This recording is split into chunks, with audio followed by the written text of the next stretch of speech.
श्रद्धेय अध्यक्ष, आत्मीय प्रचण्ड र यो ऐतिहासिक हलमा उपस्थित हुनुभएका 21औं शताब्दीका क्रान्तिका सहनायकहरूमा सर्वप्रथम म दह्रो मुट्ठी उठाएर सलाम टक्राउन चाहन्छु। कमरेडहरू, कमरेड अध्यक्षले भने जस्तै आज हामी इतिहासको एउटा महान सम्भावनायुक्त र चुनौतीपूर्ण मोडमा उभिएका छौँ र म यहाँ उभिएर आफ्ना धारणाहरू राख्दाखेरि मलाई कस्तो अनुभूति भइरहेको छ भने म इतिहासको एउटा फलामे कठघरामा उभिएर इतिहासले खडा गरेका यक्ष प्रश्नहरूको जवाफ दिँदैछु।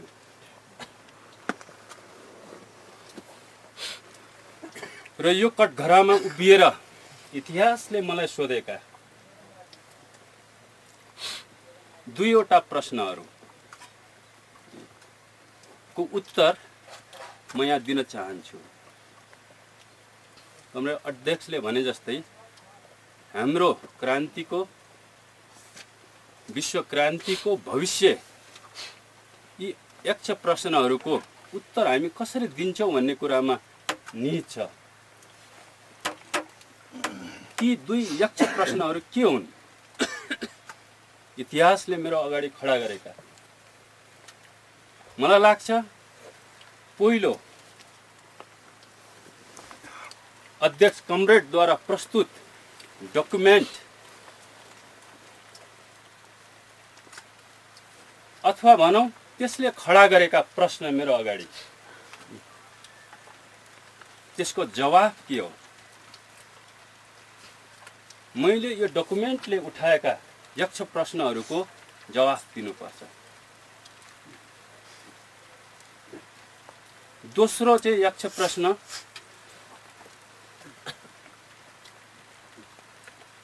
जनताले, कमरेडहरूले उठाएका प्रश्नहरू हो। त्यो भनेको अध्यक्षसितको मेरो सम्बन्ध के हो, अध्यक्ष बारे मेरो धारणा के हो, यो मेरो निम्ति दोस्रो यक्ष प्रश्न हो। म यी दुई यक्ष प्रश्नहरूको म जवाफ दिने म कोसिस गर्नेछु। यो डकुमेन्टले जुन उचाइ मेरो अगाडि एउटा चुनौतीको रूपमा खडा गरेको छ, म आफ्नो साहस, विवेकको सम्पूर्ण ताकत लगाएर म त्यो उचाइलाई म छुने कोसिस गर्नेछु। म कति छुन्छु मैले त्यो उचाइलाई, त्यो इतिहासले मूल्याङ्कन गर्ने कुरा हो, त्यो जनताले निर्णय दिने कुरा हो, त्यो म दिन सक्दिनँ। त्यसैले म पहिलो प्रश्नमा आउँ। पहिलो प्रश्न, यो डकुमेन्ट बारे मेरो धारणा के हो?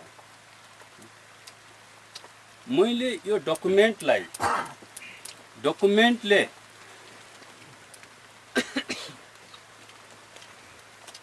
ल्याएका प्रस्तावनाहरूलाई मैले कसरी बुझेको छु?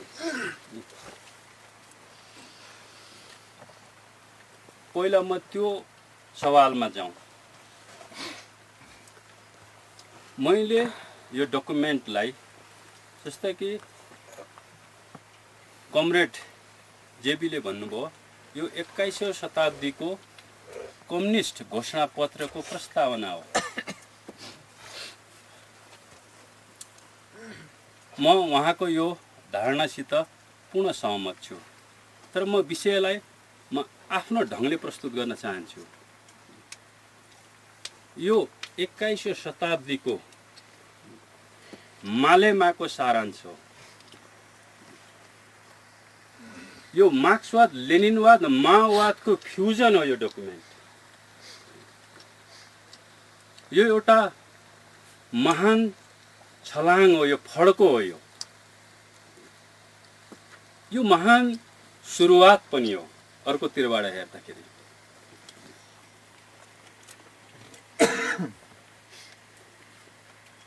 मैले यो डकुमेन्टलाई सारमा त्यसरी बुझेको छु। अब यसका विविध पाटा पक्षहरूको व्याख्या विश्लेषणहरू मलाई लाग्छ कमरेड लालध्वजले सुन्दर ढङ्गले व्याख्या गर्नुभयो। म त्यसमा आधारभूत रूपमा सहमत छु। मलाई लाग्छ मैले फेरि पुनः ती कुराहरूको व्याख्या गर्नु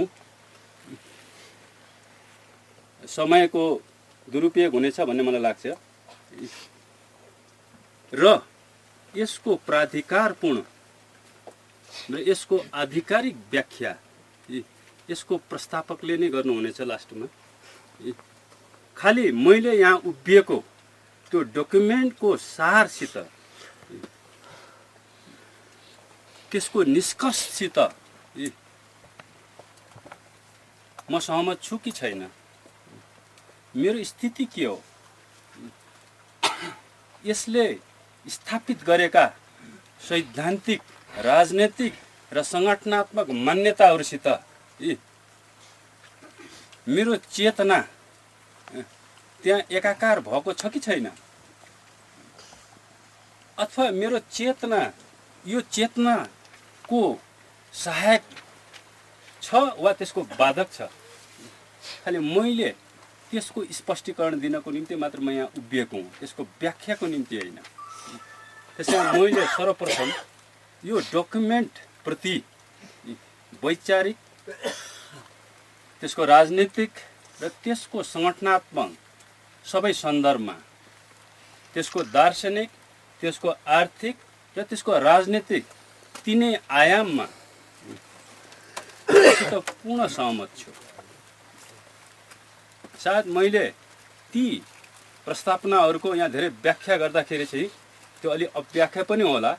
त्यसकारणले मलाई लाग्छ यो बारेमा चाहिँ यसको प्रस्तावकले नै व्याख्या गर्नुहुनेछ र कतिपय व्याख्या मभन्दा पूर्वोक्त कमरेडले गरिसक्नुभयो। त्यसकारणले यो सन्दर्भमा चाहिँ मलाई लाग्ने त्यो हो, मेरो उत्तर त्यो हो। यो डकुमेन्टलाई मैले कसरी पनि बुझेको छु अर्को कोणबाट हेर्दाखेरि भने यो साम्यवाद प्रतिको क्रान्तिका विविध स्वरूपहरू हुन्छन्। हामीले गर्न खोजेको र हाम्रो अल्टिमेट गोल भनेको साम्यवाद हो। नौलो जनवादी गणतन्त्र र लोकतान्त्रिक गणतन्त्र अथवा चाहिँ समाजवादी गणतन्त्र हाम्रो अल्टिमेट गोल होइन चाहिँ। ती सबै चरणहरू हुन्छन्, ती सबै प्रक्रियाहरू हुन्, तर हाम्रो गोल भनेको साम्यवाद हो। त मैले यो डकुमेन्टहरू सुन्दाखेरि र त्यसलाई बुझ्दाखेरि मलाई के लाग्छ भन्दाखेरि यो साम्यवाद प्रतिको निष्ठा, विश्वास, आस्था एक नम्बर। त्यसमा यो डकुमेन्टमा चाहिँ एउटा नयाँ उत्कर्षमा, नयाँ उचाइमा, एउटा ऐतिहासिक उचाइमा त्यहाँ प्रकट भएको छ। दोस्रो, यो डकुमेन्टमा त्यो लक्ष्य जो हाम्रो दूरगामी जो अन्तिम लक्ष्य हो त्यसप्रति त्यो लक्ष्यलाई कसरी प्राप्त गर्ने, त्यो लक्ष्यलाई हामीले केवल निष्ठाको भरमा, केवल आस्थाको भरमा, केवल विश्वासको भरमा त्यो लक्ष्य प्राप्त गर्न सकिन्न। त्यो त चाहिन्छ नै, त्यो एउटा अनिवार्य शर्त हो त्यो। तर यसको साथसाथै त्यो लक्ष्यलाई हासिल गर्नको निम्ति हामीलाई विवेक चाहिन्छ, विवेकको एउटा उत्कर्ष चाहिन्छ, विज्ञानको एउटा उत्कर्ष चाहिन्छ, ज्ञानको एउटा उत्कर्ष चाहिन्छ, बुद्धिको एउटा उत्कर्ष चाहिन्छ। मलाई लाग्यो त्यो उत्कर्ष यो डकुमेन्टमा छ। तेस्रो, विवेक, साहस, ज्ञानले मात्र चाहिँ त्यो लक्ष्य प्राप्त हुँदैन। दुनियाँमा धेरै ज्ञानीहरू छन्, धेरै विवेकीहरू छन्, धेरै बुद्धिमानहरू पनि छन्, हामीभन्दा धेरै बुद्धिमानहरू पनि छन्। जस्तो कि हिजो उद्घाटन सम्बोधनमा चाहिँ हाम्रो अध्यक्षले भन्नुभयो, हामीभन्दा धेरै ज्ञानी मान्छेहरू छन् दुनियाँमा, हामीले भन्दा धेरै ठुला ठुला ठेली लेखेका चाहिँ विद्वानहरू छन् दुनियाँमा भनेर भन्नुभयो। त्यस कारणले हो हामीले एउटा विद्वता, एउटा ज्ञान, एउटा विवेक पनि चाहिन्छ त्यो अन्तिम लक्ष्य प्राप्त गर्नको निम्ति। तर त्यतिले मात्र पनि पुग्दैन, हामीलाई तेस्रो चिज पनि चाहिन्छ। त्यो हो साहस, त्यो हो वीरता, त्यो आत्म उत्सर्ग, बलिदान भन्छ हामी त्यसलाई, त्यो पनि चाहिन्छ। यो तीनवटा चिजको फ्युजनबाट, अन्तर सम्बन्धबाट मात्रै हामीले चाहिँ त्यो साम्यवादी लक्ष्य, त्यो उद्देश्य प्राप्त गर्न सकिन्छ। त्यसकारण मलाई लाग्छ यो डकुमेन्टमा यो साम्यवादप्रतिको निष्ठा, त्यसलाई प्राप्त गर्ने विज्ञान, रणनीति र कार्यनीति, विचार र त्यसलाई प्राप्त गर्ने साहस, त्यो आत्मबलिदान। कमरेड अध्यक्षले भन्नुभयो मूर्खता, हामीले दुईटा मूर्खता गऱ्यौँ। यो के हो मूर्खता भनेको? इन्भर्टेड कमाभित्रको मूर्खता। किन दुनियाँले, रियाक्सनरीहरूले, अवसरवादीहरूले हामीले मूर्खै देख्छन्। र त्यो स्वीकारोक्ति एउटा नयाँ उचाइबाट यहाँ आएर हामीले योभन्दा ठुलो मूर्खता गर्नुपर्छ। यो मूर्खताको उत्कर्ष अथवा भनौँ त्यो साहसको उत्कर्ष, त्यो वीरता, त्यो आत्म उत्सर्गको मतलब चाहिँ अभिव्यक्ति चाहिँ यो डकुमेन्टमा भएको छ। त्यो पार्ट पार्टमा होइन, त्यो पृथकतावादको रूपमा होइन, त्यो एउटा फ्युजनमा, त्यो एकीकृत वस्तुको रूपमा, त्यसका विपरीतहरूको चाहिँ एउटा फ्युजनको रूपमा चाहिँ यो डकुमेन्टमा अभिव्यक्त भएको छ। त्यसकारणले यो लिप हो, लिप फ्युजनबाट हुन्छ। त्यो पृथक पृथक वस्तुबाट अथवा पक्षबाट लिप हुँदैन। त्यसकारणले यो डकुमेन्टमा यो तीनै चिजहरूको एउटा फ्युजन आएको छ। जस्तो हामीले भन्दै आएका छौँ कि हाम्रो प्रचण्ड पथको विशेषता भनेको हामीले द्वन्द्ववादलाई, द्वन्द्ववाद भनेको विपरीतहरूको सङ्घर्ष हो, यो विकासको नियम हो। यो संसारलाई हामी कसरी हेर्छौँ? हामी आदर्शवादी कोणबाट यो विचारको अभिव्यक्ति हो। यो हाम्रो चाहिँ मनको चाहिँ यो माया जालको रूपमा त हेर्दैन, यसलाई हामी भौतिक रूपमा हेर्छौँ, यसलाई वस्तुगत रूपमा हेर्छौँ।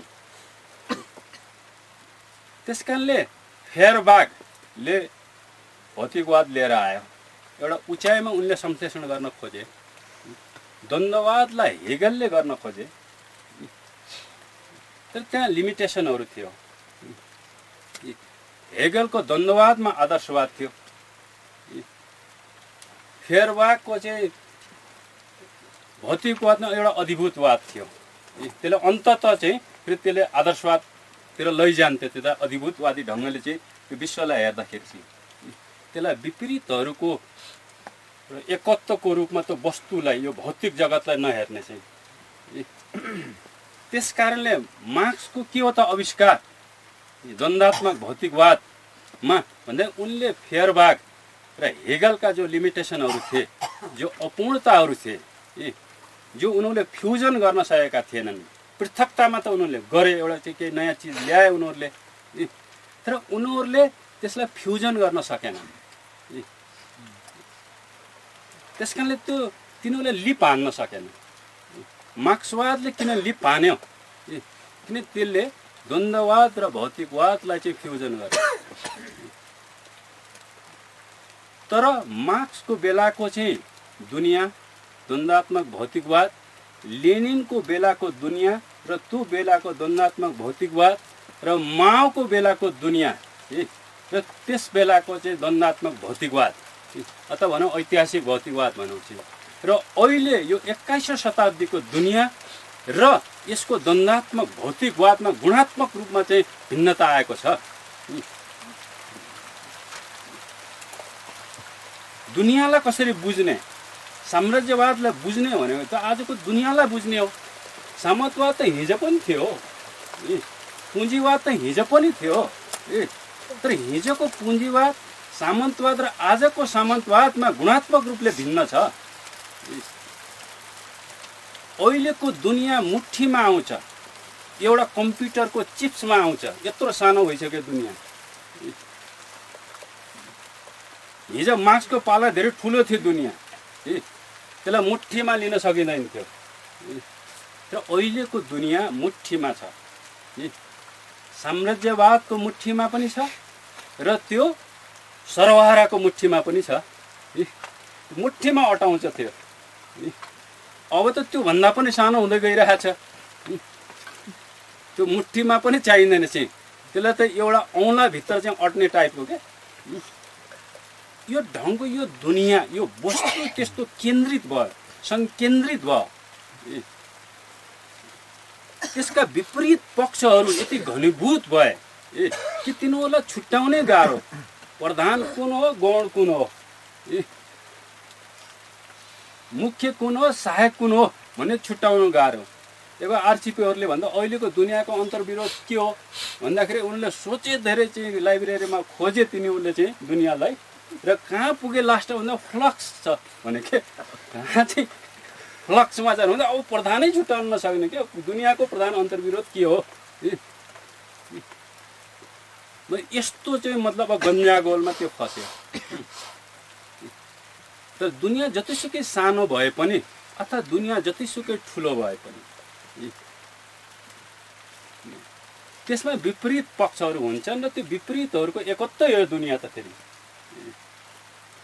तर देशकाल क्रममा फेरि त्यसको के हुन्छ त भन्दाखेरि चाहिँ रूपहरू, सारहरू चाहिँ लिपमा बदलिँदै जान्छन्। त्यसका मलाई लाग्छ यो दुनियाँको लाई बुझ्ने, त्यसलाई व्याख्या गर्ने र त्यसलाई बदल्ने र मुख्य कुरा बदल्ने। तर दुनियाँलाई जबसम्म बुझ्न सकिन्न बदल्न पनि सकिन्न, किन बदल्ने कुरा त यही दुनियाँभित्र छ, दुनियाँभन्दा बाहिर त छैन। कि त्यसको समस्या पनि यही दुनियाँमा छ र त्यसको समाधान पनि यही दुनियाँमा छ। त्यसका समस्या के हो र समाधान के हो?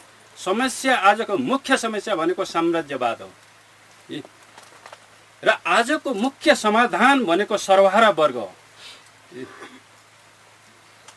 त्यहाँ यो चिजलाई एउटा नयाँ उचाइ अझ यसलाई भन्दाखेरि विषय अझ ठिक ढङ्गले प्रस्तुत नहोला, एउटा गुणात्मक रूपले नै त्यसले समस्या र समाधानको एउटा फ्युजन यो डकुमेन्टमा आएको छ।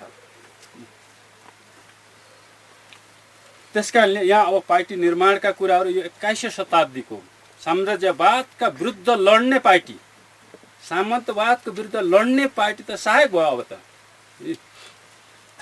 सामन्तवादको विरुद्ध लड्ने नेपाली क्रान्ति गर्ने पार्टीको निर्माण भन्ने कुरा पनि सहायक भइसक्यो। विश्व क्रान्ति गर्ने चाहिँ पार्टीको निर्माण गर्ने आवश्यकता चाहिँ आयो यो अहिलेको विश्वमा चाहिँ।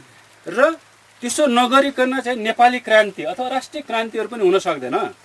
चाहिँ सोचको विधि, सोचको ओरिएन्टेसन के हुने, नेपाली क्रान्ति गर्ने अनि त्यसपछि विश्व क्रान्ति गर्ने, त्यसपछि अन्तरिक्षमै क्रान्ति गर्ने, यो ढर्रामा हामीले सोच्ने हो कि अथवा चाहिँ विश्व क्रान्ति गर्नेतिरबाट नेपाली क्रान्ति गर्ने भन्ने चाहिँ सोच्ने।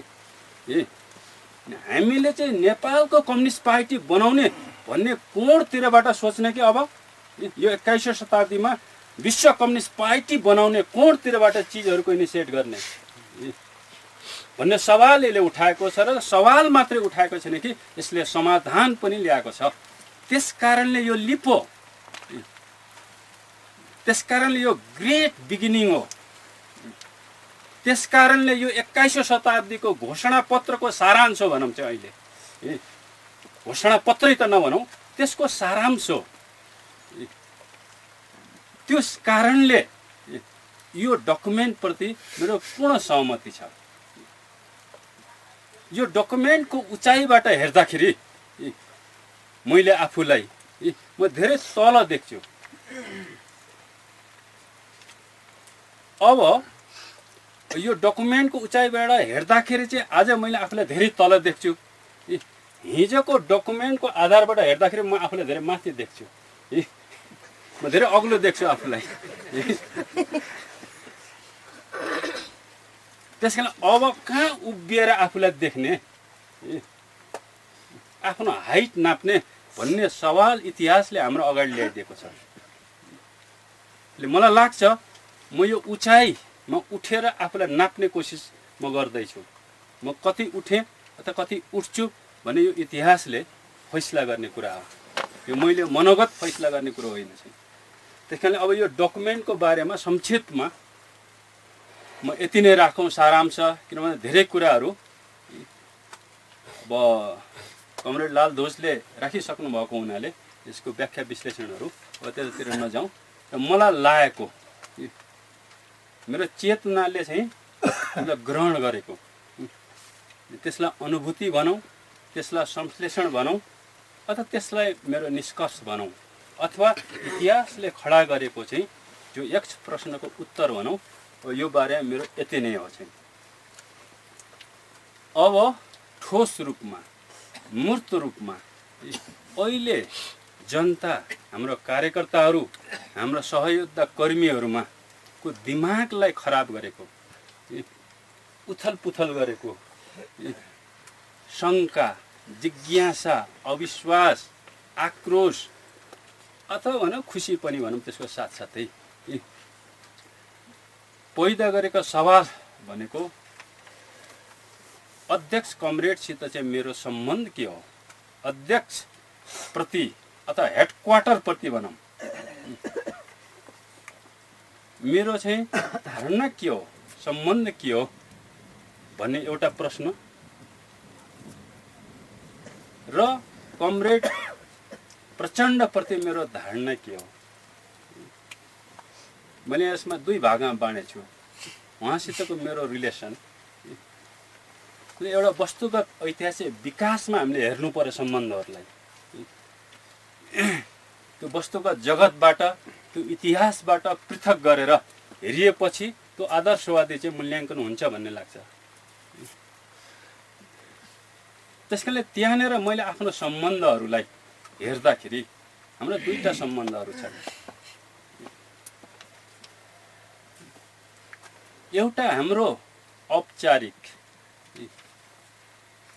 अथवा फर्मल रिलेसन, एउटा कमान्डर र एउटा सिपाहीको रिलेसन, अध्यक्ष र एउटा चाहिँ केन्द्रीय सदस्य बीचको रिलेसन, यो एउटा रिलेसन क्लियर देखिने इतिहासमा चाहिँ त्यो हो। र यो रिलेसनको समीक्षा गर्ने, यो उचाइमा आएर चाहिँ यो रिलेसन चाहिँ हाम्रो चाहिँ कस्तो रह्यो र इतिहासले यो रिलेसनलाई कस्तो किसिमको रिलेसनको माग गरेछ भन्ने चाहिँ एउटा प्रश्न नयाँ उचाइबाट उठेको छ। यो नयाँ प्रश्न होइन, यो पुरानै प्रश्न हो, तर नयाँ सन्दर्भमा, नयाँ कालमा र नयाँ आवश्यकतामा चाहिँ उठेको हो। त्यस कारणले पनि यो नयाँ छ फेरि चाहिँ एउटा। अर्को हाम्रो चाहिँ पार्टी सम्बन्ध भन्दा बाहिर हाम्रो सङ्गठनात्मक सम्बन्ध हो। त्यो भन्ने मैले फर्मल रिलेसन भनेको, त्यो हाम्रो सङ्गठनात्मक रिलेसन यस्तो हो भन्ने कुरा दुनियाँलाई जगजाहेर छ। म एउटा सिसिएम हुँ, म एउटा लेड हुँ। यो सङ्गठनात्मक रिलेसनले के देखाउँछ, म लिडर होइन। यो रिलेसनको हिसाबले हेर्दाखेरि म लेड हुँ र मेरो लिडर, मेरो कमान्डर भनेको अध्यक्ष हो। भने सिधा देख्न सकिने। तर हाम्रो सम्बन्ध यो मात्रै छैन। हिस्ट्रीलाई चाहिँ तपाईँले केलाएर हेर्नुभयो भने हाम्रो सम्बन्ध यो मात्रै छैन। हाम्रो सम्बन्ध एउटा कम्युनिस्टको सम्बन्ध छ, एउटा कमरेडको सम्बन्ध छ, एउटा आत्मीय सम्बन्ध छ। त्यसकारण यो दुईटा जो सम्बन्ध हो, एकातिरबाट हेर्दाखेरि हामी तल र माथि छौँ, एकातिरबाट हेर्दा हामी एकदमै एकै ठाउँमा छौँ। यो रिलेसन हाम्रो हुँदै आएको छ। त्यस कारण यहाँ हाम्रो चाहिँ समस्याहरू के देखा परे भने यो दुईटा समस्याहरूको जो डाइलेक्टिक्स हो, यसलाई जो फ्युजन गर्नुपर्ने हो, जो हाम्रो आफ्नो कार्य दिशालाई यहाँ एप्लाई गर्नुपर्ने कुराहरू हो, त्यसमा कमी कमजोरीहरू रहे। एकातिरबाट चाहिँ हेर्दाखेरि अर्को छुट्ने, अर्कोतिरबाट हेर्दाखेरि अर्को छुट्ने, यो चाहिँ विगतमा हुँदै आएछ। ल हाम्रो जो एउटा कम्युनिस्ट सम्बन्ध, एउटा आत्मीय सम्बन्ध, एउटा कमरेडको सम्बन्ध मतलब हेर्दाखेरि मलाई सम्झना छ, मेरो दिमागमा ताजै सम्झना छ। मान्छेहरू ईर्ष्यालु भए, धेरै ईर्ष्या गरे चाहिँ हाम्रो सम्बन्ध, त्यो आत्मीय सम्बन्ध हेरेर देखेर चाहिँ कतिसम्म भयो त भन्दाखेरि चाहिँ हाम्रा श्रीमती परिवारहरू पनि ईर्ष्यालु भए। यो ढङ्गको चाहिँ देखिन्छ हिस्ट्री हेर्दाखेरि चाहिँ। ल हामी धेरै हाम्रो सफलतामा धेरै हामीले हर्ष मनायौँ, हाम्रो विफलतामा हामी रातभरि रोयौँ पनि चाहिँ।